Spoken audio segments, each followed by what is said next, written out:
In Jeremy Corbyn, I see a man who's not perfect. He's got all sorts of flaws, as we all do, but he does have that ability to connect. He genuinely seems to care about people. And when I see him going around the country, meeting people, he'll hug them, he'll crack a joke with them, he'll connect in a way that I don't see Boris Johnson connecting at all. But Corbyn, he's got that absolutely crucial element in politics, which is empathy. He cares about other people. And that is really radical. It shouldn't be. It should be absolutely commonplace. I mean, how extraordinary it is that that is an extraordinary thing in politics. That we're amazed when we see a prominent politician who's able to empathise. That shows us what a mess we've got ourselves into. But it also shows us that it's quite exciting to be faced with the prospect of someone like that becoming Prime Minister. Because things could really change then. The people we need in government are people who are governing on our behalf, who are in it for us. Unfortunately, the systems we have, the political systems almost everywhere, reward people who are in it for themselves. They reward the egotists, they reward the psychopaths even. The people who couldn't give a shit about anyone else because they just want to take power and hold that power for themselves. We need to see governments giving power back to the people where it belongs, rather than seizing power and aggrandizing themselves by taking the power which belongs to us. What we have seen for years and years is a system of political theft where people claim to be Democrats, they claim to be acting on behalf of the people, but they are taking the power that belongs to us and holding it in their own hands and bigging themselves up as a result, making themselves powerful when they should be making the people powerful. Then using that power, once they're out of office, to monetize it and to make themselves exceedingly rich, with the notorious revolving door in this country between politics and money making. You do favours for big companies when you're in office, and when you're out of office, they make you a director and pay you hundreds of thousands of pounds for doing virtually nothing. That's the reward you get for selling your soul, for selling your country down the river when you're in office. It's impossible to picture Corbyn doing what Blair has done in his post-political career, flying around the world on private jets, meeting tyrants, meeting oil companies, taking millions of pounds from them in order to tell them how to make themselves look good in their dictatorship.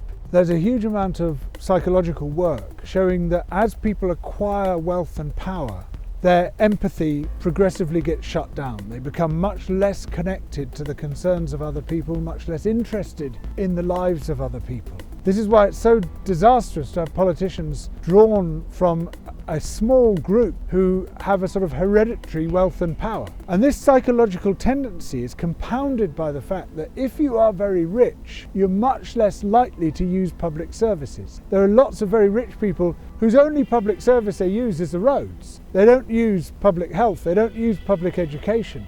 They are pretty well detached from the society that most of the rest of us live in because their wealth enables them to buy their way out. We do not want people who operate like that exercising power over us because they're not connected to our lives. I mean, this might seem odd to say because Corbyn's had a very long political career. He's been in the Palace of Westminster for a long time. But the great thing about him is he's also been outside the Palace of Westminster for a long time. All those marginal, obscure meetings traipsing along to on Saturday afternoons when other people are enjoying themselves. And he was really sort of on the fag end of politics, you know, he was just sort of cast into the outer darkness. And I think that's a good thing because it means that he had no opportunity ever to get puffed up.